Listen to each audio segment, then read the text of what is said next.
अपने 9th class NCERT के 7th chapter equilibrium के एक्सरसाइज को डिस्कस कर रही है। इससे पहले जो हमने अपने वीडियो लेक्चर बना रखे हैं उसमें हमने सभी एग्जाम्पल को डिस्कस कर लिया है। एक्सरसाइज के पहले क्वेश्चन में वह कहता है कि एक द्रव को सीलबंद पात्र में निश्चित ताप पर इसके वाष्प के साथ साम्य में रखा जाता है। द्रव और उसकी वाष्प के बीच साम्य अवस्था है। जिस दर से द्रव वाष्प में चेंज हो रहा है अर्थात वाष्पन, उसी दर से वाष्प द्रव में चेंज हो रहा है अर्थात द्रवण। हम कह सकते हैं द्रव और वाष्पन की दर में साम्य अवस्था है। आगे वह कहता है पात्र का आयतन अचानक बढ़ा दिया जाता है। मान लीजिए ये एक पात्र है, इस पात्र में एक द्रव रखा हुआ है, ये द्रव है, अपनी वाष्प के साथ ये है साम्य अवस्था में है। पहला पार्ट में वह कहता है वाष्प दाब परिवर्तन का प्रारंभिक परिणाम क्या होगा जब इसने इसका आयतन बढ़ा दिया। मान लीजिए इसका आयतन इसने बढ़ा दिया, इस तरीके से ये द्रव है यहाँ पर और ये इसकी वाष्प है। तो आप समझ गए होंगे जब वाष्पन की दर और द्रवण की दर आपस में बराबर होगी और पात्र का आयतन अचानक से हम बढ़ा दें तो वाष्प दाब घट जाएगा। तो पहले वाले पार्ट का आंसर होगा वाष्प दाब में कमी हो जाएगी। दूसरे वाले पार्ट में कहता है प्रारंभ में वाष्पन और संघनन की दर कैसे बदलती है। तो शुरू में तो इस पोजीशन में जब ए पोजीशन में था सिलेंडर, तो जिस दर से द्रवण हो रहा था उसी दर से वाष्पन भी हो रहा था, लेकिन इसने अचानक से इसका आयतन बढ़ा दिया। प्रारंभ में तो ये पोजीशन थी, वाष्पन और द्रवण में साम्य अवस्था थी। जब हम इसका आयतन बढ़ा देंगे तो निश्चित ही इसकी वाष्प का जो स्थान है, आयतन है, वो कम हो जाएगा। तो हम कह देंगे जब हम इसका आयतन बढ़ा देंगे और ये बी पोजीशन में ले आएंगे तो वाष्पन की दर अधिक हो जाएगी और द्रवण की दर अर्थात संघनन की दर कम हो जाएगी। जबकि तीसरे बात में कहता है क्या होगा जबकि साम्य पुनः अंतिम रूप से स्थापित हो जाए, तब अंतिम वाष्प दाब क्या होगा। अब यदि साम्य फिर से स्थापित हो जाए, मान लीजिए ये कंडीशन हो जाती है कि यहाँ पर जो ये द्रव है वह अपनी वाष्प के साथ साम्य अवस्था में आ जाता है, तो जो इसका वाष्प दाब होगा वह प्रारंभिक वाष्प दाब के समान ही हो जाएगा। तो यहाँ पर आयतन बढ़ जाने के बाद भी इसका जो वाष्प दाब होगा वो प्रारंभिक वाष्प दाब के बराबर हो जाएगा। तो तीनों पार्ट आपको क्लियर हो गए होंगे। आइए नेक्स्ट एक्सरसाइज की बात करते हैं। एक्सरसाइज 7.2 में कहता है निम्न साम्य के लिए Kc का क्या मान होगा यदि साम्य पर प्रत्येक पदार्थ की सांद्रताएं हैं। SO2 का शक्कर द्रव्यमान दे रखा है 0.60 मोल, O2 का शक्कर द्रव्यमान दे रखा है 0.82 मोल और SO3 का शक्कर द्रव्यमान दे रखा है 1.90 मोल। तो यहाँ पे जितनी भी सांद्रताएं दे रखी हैं वह सब साम्य अवस्था पर ही दे रखी हैं। 2SO2 gas plus O2 gas is equal to 2SO3 gas. साम्य अवस्था पर सांद्रताएं SO2 की 0.60 मोल, O2 की सांद्रता 0.82 मोल और SO3 की सांद्रता 1.90 मोल दे रखी है। द्रवणपाती क्रिया का नियम अप्लाई करके Kc को स्थापित करते हैं।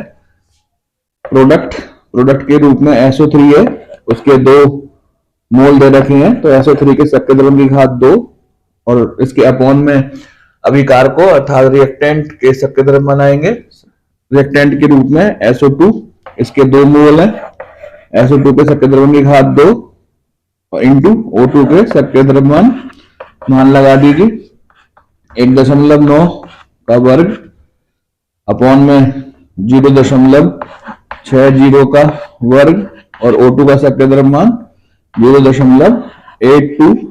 सिंपल सी कैलकुलेशन है। जब आप इसकी कैलकुलेशन कर लेंगे तो Kc का मान आप ज्ञात कर सकते हैं जो कि 7.3 के इक्वल आएगा। बहुत सिंपल सा न्यूमेरिकल है। अगर आपको कोई डाउट है तो आप हमारे थ्योरेटिकल वीडियो लेक्चर को देख सकते हैं जिसमें कि हमने द्रवणपाती क्रिया नियम को स्पष्ट किया है। इसका लिंक आपको नीचे डिस्क्रिप्शन बॉक्स में मिल जाएगा। आइए नेक्स्ट एक्सरसाइज 7.3 को डिस्कस करते हैं। ये कहता है एक निश्चित ताप पर कुल दाब 10⁵ पास्कल पर आयोडीन बाष्प में आयतन अनुसार 40% आयोडीन परमाणु होते हैं। साम्य इसमें दे रखा है I2 gas is equal to 2I gas. साम्य के लिए Kp की गणना कीजिए, तो एक अच्छा न्यूमेरिकल है। तो यहाँ पर ये कहना चाहता है कुल दाब का हमको 10⁵ पास्कल आयोडीन बाष्प मिलती है।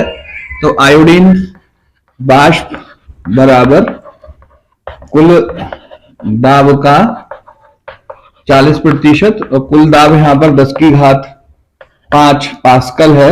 इसका 40/100 यानी कि 0.4 गुणा 10⁵ पास्कल के बराबर आयोडीन बाष्प मिलती है। शेष I2 गैस के होंगे।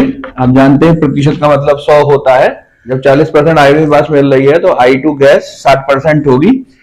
तो I2 बाष्प बराबर कुल दाब का 60%, कुल दाब है 10⁵ पास्कल और 60% का मतलब 60/100, 0.6 गुणा 10⁵ पास्कल। Kp स्थापित कर दीजिए। Kp बराबर I बाष्प का आंशिक दाब की घात 2, क्योंकि इसके यहां पर 2 मोल हैं, और अपॉन में जो अभिकारक या रिएक्टेंट है उनका वाष्प दाब आएगा जो कि I2 है। I2 का आंशिक वाष्प दाब, यहां पर जो आयोडीन बाष्प है इसका वाष्प दाब है 0.4 गुणा 10⁵ वर्ग कर दीजिए इसका, अपॉन I2 गैस का वाष्प दाब 0.6 गुणा 10⁵ सॉल्व कर लीजिए। 0.4 गुणा 0.4 गुणा 10⁵ गुणा 10⁵ अपॉन 0.6 गुणा 10⁵, ये कैंसिल होगा। यहाँ पर दशमलव से दशमलव हटा दीजिए, सरल कर लीजिए। जब आप इसको सरल करेंगे तो 4 की मल्टीप्लाई 0.4 से करेंगे तो 1.6 इंटू 10⁵ अपॉन 6। जब आप इसको सॉल्व कर लेंगे तो Kp की गणना कर सकते हैं, जो कि 2.66 गुणा 10⁵ के बराबर होगी। एक बहुत सिंपल सा न्यूमेरिकल है। उम्मीद करता हूं कि आप इसको कर लेंगे। यदि कोई कठिनाई आती है तो आप उसको व्हाट्सएप ग्रुप पर पूछ सकते हैं। आइए नेक्स्ट एक्सरसाइज नंबर 7.4 की बात करते हैं, जिसमें वह कहता है कि निम्नलिखित अभिक्रियाओं के लिए साम्य स्थान Kc का व्यंजक स्थापित कीजिए। एक बहुत ही सिंपल सा सवाल है। इसमें एक समीकरण दे रखी है 2NOCl gas is equal to 2NO gas plus Cl2 gas. इसके लिए वह हमसे Kc अर्थात साम्य स्थान को स्थापित करने को कहता है। तो जब भी आप Kc की स्थापना करेंगे तो वहां पर आप सक्रिय द्रव्यमानों के रूप में गैस या फिर एक्वस सोल्यूशन को ही काउंट करेंगे। द्रव अवस्था या फिर जो सॉलिड फॉर्म होंगी उनको आप वहां पर छोड़ देंगे। इसका रीजन ये है क्योंकि उनके सक्रिय द्रव्यमान चेंज नहीं होते हैं। वह उनकी जो सांद्रताएं होती हैं उनको हम घनत्व के रूप में प्रदर्शित करते हैं, और जो सॉलिड सब्सटेंस होते हैं, चाहे वो रिएक्टेंट हो, चाहे वह अभिकारक हो, या फिर लिक्विड सब्सटेंस होते हैं, उनकी सांद्रताएं या उनकी डेंसिटी चेंज नहीं होती है। तो इसके लिए Kc बराबर NO के सक्रिय द्रव्यमान की घात 2 इंटू Cl2 का सक्रिय द्रव्यमान अपॉन जो इसमें रिएक्टेंट है NOCl के सक्रिय द्रव्यमान की घात 2। एक बहुत ही सिंपल सा ये न्यूमेरिकल है। आइए इसके सेकंड पार्ट को डिस्कस करते हैं।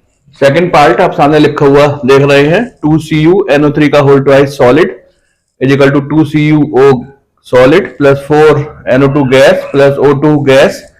तो यहां पर जो प्रोडक्ट है इसमें एक जो हमारा प्रोडक्ट है वह सॉलिड फॉर्म में है, इसकी कंसंट्रेशन चेंज नहीं होगी, जबकि यहां पर ये जो दो प्रोडक्ट है ये गैसियस फॉर्म में है। केवल हम इन्हीं को ही Kc निकालते समय काउंट करेंगे, जबकि ये जो रिएक्टेंट है ये सॉलिड फॉर्म में है, ये भी Kc में योगदान नहीं करेगा। तो इस वाली इक्वेशन का जो Kc होगा वो NO2 के सक्रिय द्रव्यमान की घात 4 और O2 के सक्रिय द्रव्यमान के मल्टीप्लिकेशन के बराबर होगा। आइए थर्ड पार्ट के लिए केसी को डेवलप करते हैं। CH3COO C2H5 aqueous plus H2O liquid is equal to CH3COOH aqueous plus C2H5OH aqueous। जैसे कि आपको पहले ही समझा दिया गया है कि यहाँ पर जब हम केसी की स्थापना करेंगे तो केवल गैस और एक्वस सोल्यूशन को ही काउंट करेंगे, सॉलिड और लिक्विड सोल्यूशन को काउंट नहीं करेंगे, क्योंकि उनकी डेंसिटी काउंट की जाती है और उनकी डेंसिटी जो है वो चेंज नहीं होती है।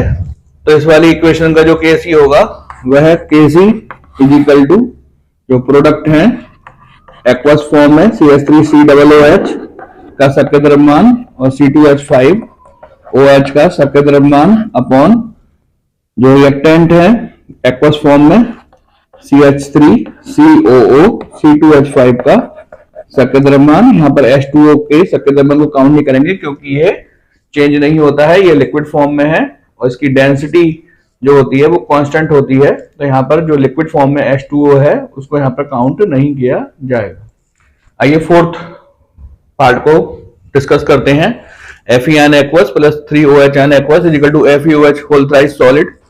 तो यहाँ पर जो प्रोडक्ट के रूप में जो सॉलिड पार्ट है इसको हम केसी एस्टेब्लिश करते समय काउंट नहीं करेंगे। तो इस वाली इक्वेशन का केसी होगा 1 अपॉन FeIN का सक्रिय द्रव्यमान इंटू OH आयन के सक्रिय द्रव्यमान की घात 3। सिंपल सा लॉजिक है, आपको समझ में आ गया। आइए नेक्स्ट पार्ट को काउंट करते हैं। I2 solid plus 5F2 gas, gaseous form में ही होगा ये। अगर ये सॉलिड या लिक्विड होता तो वह बोलता, वैसे भी F2 गैसियस फॉर्म में ही होती है।